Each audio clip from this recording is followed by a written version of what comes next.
Hello, Bell's Palsy here. Today, just to follow up from my post from last week regarding the 5 things you should not be doing when experiencing Bell's palsy and facial paralysis. So let's talk about eating. So I know that initially when you first come up with facial paralysis and early on in the condition, it's very difficult to eat and chew on the involved side.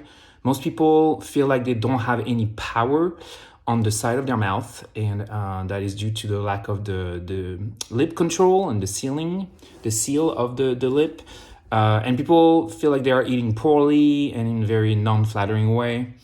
So sealing your mouth around a fork when you take a bite, or around the lip of a drinking recipient, so a glass, a cup, a teacup, all that stuff, becomes very difficult at that time. So and by the way, this is, as a side note, this is a common reason for many people, and especially if they have to deal with this for months on end, if they have a very a more involved case of facial paralysis that's going to be slow healing.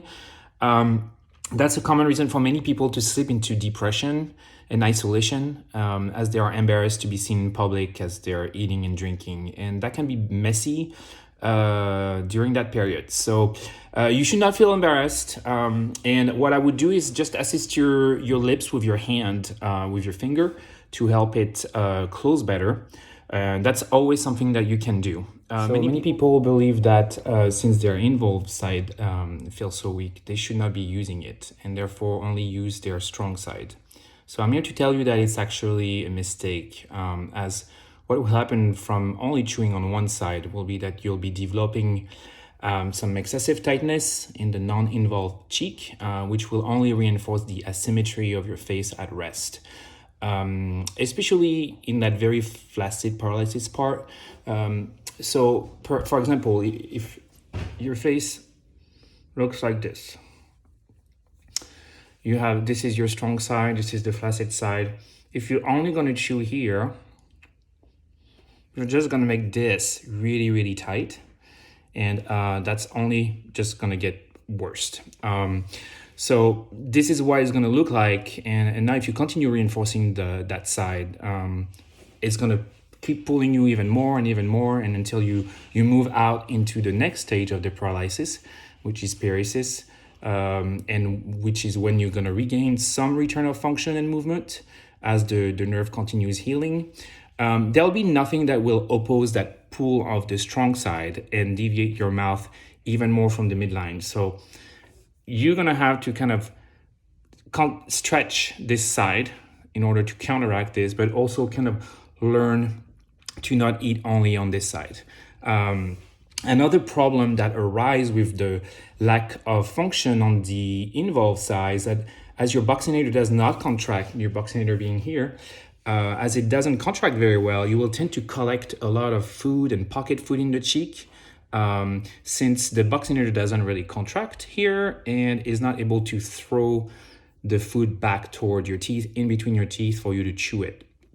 So this will make chewing and even swallowing actually difficult, and this is also one reason for checking after each meal that you do not have food that is pocketed and it's still in your mouth. So make sure you brush your teeth right away after each meal at that stage, and you should know that there is a higher incidence of tooth cavity and decay with people that have facial paralysis, especially when it's long-standing. So my advice would be you would need to continue as much as possible to eat on your as much on your involved and on your non-involved side, and then using your hand to help seal your lips. So if this side is the involved side, I would just hold here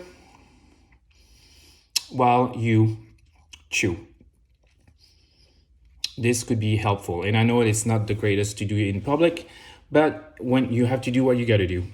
The other thing that would also help and be helpful would be to just try to take smaller bites and mouthful, and spend more time like cutting your food. Make sure you cut your food a lot in very small pieces, This will avoid for you to have to chew extensively.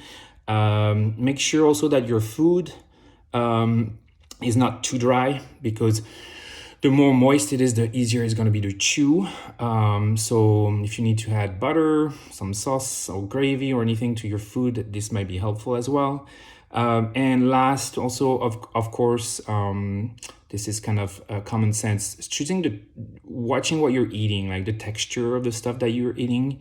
Anything that's chewy might not be the greatest thing at this stage. So anything that's not chewy, so I would use maybe like cooked vegetables and fish, that kind of stuff, maybe even pasta, depending on what they're served with. That would be a good type of food, your best choice at this point. So I hope this was helpful.